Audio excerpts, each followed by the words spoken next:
तो hello students, आप सभी को फिर से एक नए वीडियो में वेलकम है। आज हम क्लास 10 का फिजिक्स का पहला चैप्टर प्रकाश का प्रवर्तन के छूटे हुए कुछ कंसेप्ट को समझाऊंगा।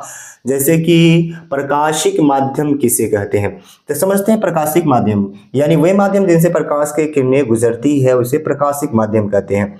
वह माध्यम जिनसे प्रकाश की किरणें गुजरती है उसे क्या कहते हैं? प्रकाशिक माध्यम यानी ऑप्टिकल मीडियम कहते हैं। और प्रकाशिक माध्यम तीन प्रकार के होते हैं। कितने प्रकार के होते हैं? तीन प्रकार के। पहला बोले तो पारदर्शी पदार्थ यानी इंग्लिश में बोले तो ट्रांसपेरेंट। क्या बोले? ट्रांसपेरेंट। पारदर्शी माध्यम के मतलब क्या होता है, तो आपको मैं समझाऊं कि यानी वे पदार्थ जो अपने आंख के सामने रखेंगे ना, तो उसका यानी आंख के सामने रखने के बाद तो हमें साफ साफ उस पार की वस्तु हमें दिखाई देने लगे, तो उसे हम क्या कहते हैं? पारदर्शी पदार्थ। या यूं बोले तो प्रकाश की किरणें जिन पदार्थ से आसानी से आर पार कर जाती है तो उसे हम क्या कहते हैं? पारदर्शी पदार्थ। यानी वैसे पदार्थ जिनसे प्रकाश की किरणें आसानी से आर पार कर जाती है तो उसे हम पारदर्शी पदार्थ यानी ट्रांसपेरेंट कहते हैं। जैसे कि कांच से हम जब प्रकाश की टॉर्च चलाएंगे इधर से, तो प्रकाश की पूरी किरणें क्या हो जाएगी? उस पार आर पार हो जाएगी। और पानी में भी वैसे होती है, यानी हवा में भी प्रकाश की किरणें आर पार कर जाती है।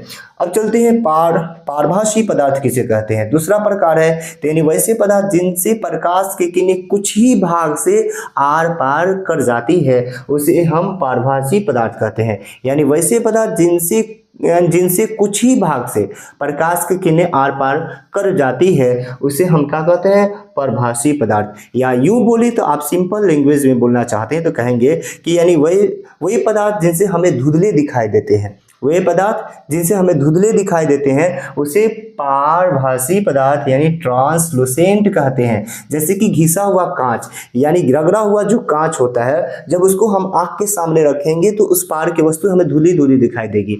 तो बोलना है ऐसे नहीं, आपको हम तो समझाने के लिए आपको बोल रहा हूँ कि जिनसे यानी हमें धुले धुले दिखाई दे तो उसे हम क्या कहेंगे? पारभासी पदार्थ। लेकिन आपको ऐसा नहीं कहना है। आपको कैसे कहना है? यानी वे पदार्थ जिनसे प्रकाश की किरणें कुछ ही भाग से आर पार कर पाती है उसे पारभासी पदार्थ कहते हैं। जैसे कि घिसा हुआ कांच, तेल लगा हुआ कागज।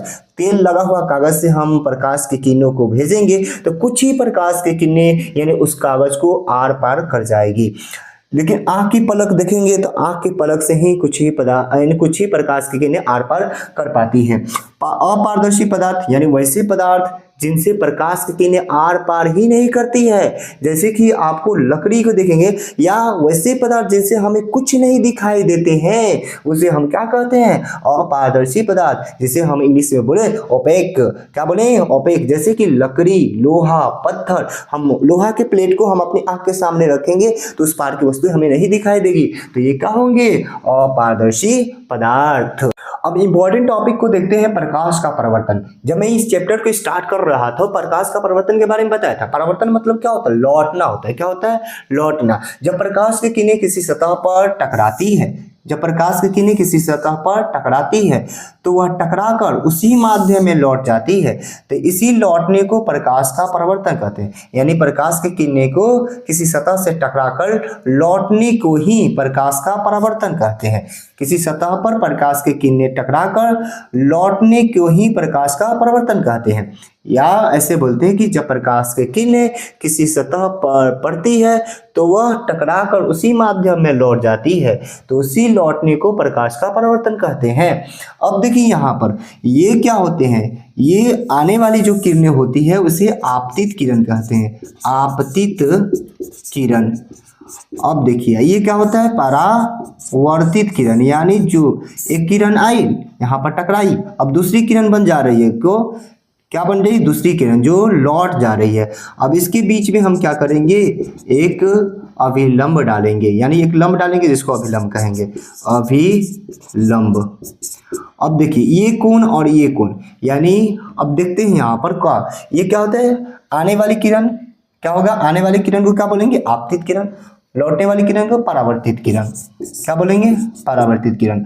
और देखिए आपतित किरण और अभिलंब के बीच का कोण को क्या बोलते हैं? आपतन कोण। क्या बोलेंगे? आपतन कोण। और देखिए अभिलंब और परावर्तित किरण के बीच के कोण को क्या बोलेंगे? परावर्तित परावर्तन कोण। क्या बोलेंगे? परावर्तन कोण। ये बोलेंगे आपतन कोण, परावर्तन कोण। क्या होता है? आपतन कोण, परावर्तन। ये आपतन कोण हो गया, ये परावर्तन कोण हो गया। अब देखते हैं इससे दो नियम होते हैं। प्रकाश का परावर्तन के कितने नियम होते हैं? दो नियम होते हैं। पहला आपतन कोण, आपतन कोण, परावर्तन कोण, परावर्तन कोण के बराबर होता है। दूसरा नियम कहता है कि आपतित किरण, आपतित किरण, परावर्तित किरण, आपतित किरण, परावर्तित किरण तथा आपतन तथा अभिलंब। क्या बोलेंगे? तथा अभिलंब तीनों एक ही तल में होते हैं।